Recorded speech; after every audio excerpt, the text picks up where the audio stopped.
বাংলাদেশে একজনের সর্বোচ্চ সাজা দেওয়া হয়েছে। খুশি আলহামদুলিল্লাহ পড়তে হচ্ছে যে একজনকে দুনিয়া থেকে বিদায় করে দেওয়ার রায় হয়ে গেছে, আলহামদুলিল্লাহ পড়তে হচ্ছে। আপনারা কমেন্ট বক্স হয়তো বা লিখবেন। আসিয়ার কথা মনে আছে তো, তাই না?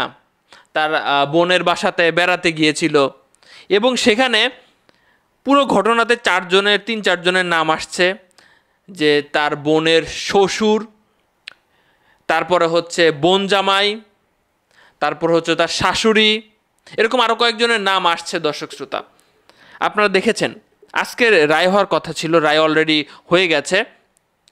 হিটু শেখ অর্থাৎ শ্বশুর, সে শ্বশুরকে বাংলাদেশের সর্বোচ্চ সাজা দেওয়া হয়েছে, রায় দেওয়া হয়েছে।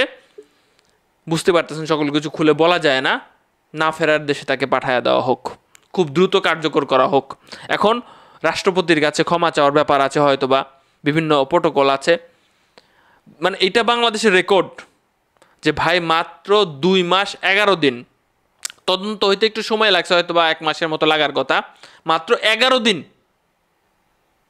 11 দিনের মূল হচ্ছে 11 দিন, বিচার কার্যিক মনে হয় মূল 11 কার্য দিবসের কথা বলতেছে, রায় কমপ্লিট হয়েছে।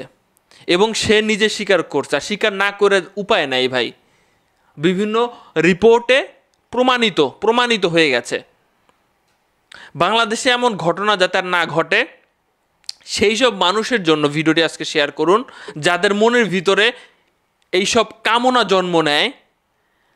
আর আপনারা যারা আপনাদের সন্তান আছে, সেটা তার বোনের বাসায় হোক না কেন বা যেই হোক না কেন, যার কাছে হোক না কেন, একা ছাড়বেন না।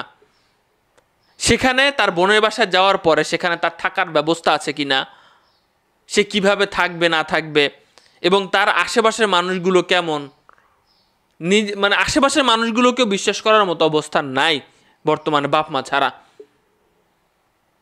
এই ঘটনা ঘটানোর সাহস কিভাবে পাইল? বাংলাদেশে আলোড়ন সৃষ্টি হয়েছে, এরকম কত ঘটনা লুকায়িত রয়েছে। তবে এখানে অনেকেই অখুশি হয়েছে।